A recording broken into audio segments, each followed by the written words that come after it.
High বন্ধুরা, আমি capsicum. আমাকে দেখছো লাল, হলুদ, সবুজ নানা রঙ, তাই না? আমি শুধু খাবারের রঙই বাড়াই না, তোমাদের সুস্থ রাখতেও আমি দারুণ উপকারী। আমার মধ্যে আছে প্রচুর ভিটামিন সি, যা তোমার রোগ প্রতিরোধ ক্ষমতাকে তুখর করে তোলে। সর্দি কাশিকে বলো টাটা।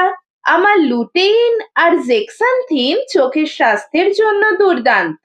উজ্জ্বল দৃষ্টি চাও? আমি তো আছি। আমার অ্যান্টিঅক্সিডেন্ট তোমার ত্বককে সতেজ ও তরুণ রাখতে সাহায্য করে।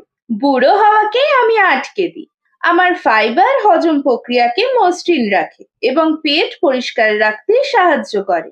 আমার পটাশিয়াম আর ভিটামিন বি 6 হার্টকে সুস্থ রাখতে আর রক্তচাপ নিয়ন্ত্রণে সাহায্য করে। রং, স্বাদ আর উপকারে আমি সেরা। তাই তোমার সালাদ, সবজি বা চাইনিজ ডিশে আমাকে রাখতে ভুলো না যেন। দেখা হবে টেবিলে।